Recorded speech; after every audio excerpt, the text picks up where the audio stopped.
बच्चों, Python programming में आज मैं आपको स्ट्रिंग, इंटीजर और फ्लोट के बारे में थोड़ी सी बात बताऊंगा। आप इस वीडियो को जरा ध्यान से देखिए। हमने यूजर से एक वैल्यू मान लीजिए एंटर कराई, a is equal to input enter any value.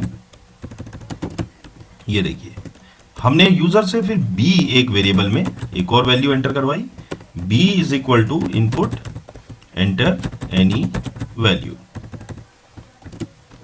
अब बच्चों हम एक थर्ड वेरिएबल ले रहे हैं c, और c में हम a प्लस b कर रहे हैं और फाइनली हम c को प्रिंट करते हैं। अब देखिए क्या रिजल्ट ये आपको दे रहा है। जब आप इसको रन कर रहे हैं बच्चों, तो रन करने पर आपसे इसने कहा enter any value. Let's say आपने कहा 10, enter any value. Second time आपने कहा 20, तो जो रिजल्ट आया दैट इज 1020। हम एक्सपेक्ट कर रहे थे कि 30 आता, पर 30 नहीं आया, 1020 आया। इसका रीजन क्या है? इसका रीजन यह है कि जब हमने सिंपल इनपुट लिया है यहां पर, तो ये जो भी आप एंटर कर रहे हैं उसको स्ट्रिंग ट्रीट करता है। और जब ये उसको स्ट्रिंग ट्रीट कर रहा है, तो आपकी जो पहली वैल्यू थी 10 वो भी स्ट्रिंग थी, और जो दूसरी वैल्यू आपने सप्लाई करी इसको b में 20, वो भी एक स्ट्रिंग था। तो ये जो प्लस साइन था, इस प्लस साइन ने कंकैटिनेशन का काम करा। मींस दो स्ट्रिंग्स को ज्वाइन किया, कंकैटिनेट किया, तो इसलिए रिजल्ट हो गया 1020। इसलिए यहां पर आप लोग इंट फंक्शन का यूज करते हैं। देखिए, अब इसी को जब हम इंट फंक्शन से करेंगे, आपने इनपुट को इंट फंक्शन के अंदर लिखा है। मींस जो आपका इनपुट एंटर एनी वैल्यू है that is now a parameter of int function.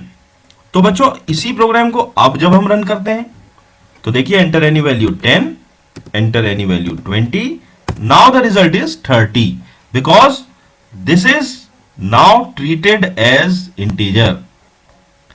अब मैं इसको इंट की जगह फ्लोट कर रहा हूं बच्चों। देखिए, simply I am changing it to float. Now see what happens.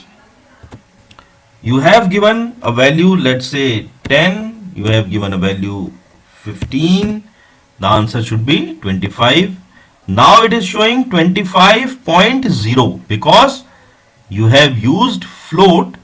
The result will be in floating point. Result आपका floating point में ही आ रहा है, तो उसको 25.0 शो कर रहा है। हमने किया a is equal to int input enter any value, b is equal to int input enter any value. That means we are asking the user to enter int values. Now see what happens.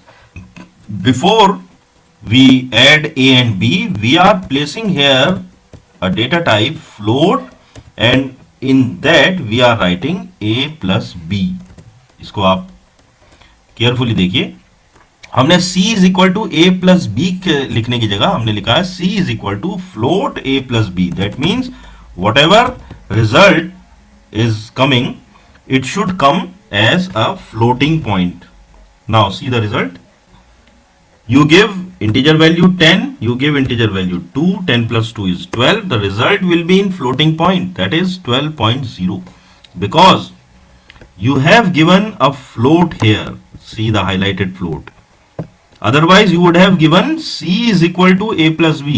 Normally आप c is equal to a plus b देंगे तो 10 plus 2 ही आता आपका, 10 plus 2 is 12 ही आता। यहां पर अगर आप देखें a is equal to float input enter any value, means हम यूजर से फ्लोटिंग पॉइंट ले रहे हैं, दूसरी वैल्यू भी हम फ्लोटिंग पॉइंट ले रहे हैं, लेकिन यहां आपने जो किया है ये आपने ले लिया इंट। अब इसका रिजल्ट आप देखिए।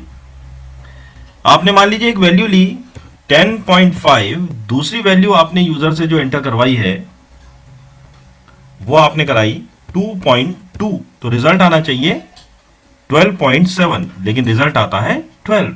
ये देखिए, ये क्यों आ रहा है? क्योंकि वो उसका इंटीजर पार्ट ले रहा है। और इस टाइप से जब हम करते हैं, जैसे यहां पर हमने इंट लिखा है, इससे पहले हमने फ्लोट लिखा था, इसको कहते हैं type casting. So I hope that this concept of string, float, and int and typecasting is clear to you. So, all the best to all of you. Happy learning.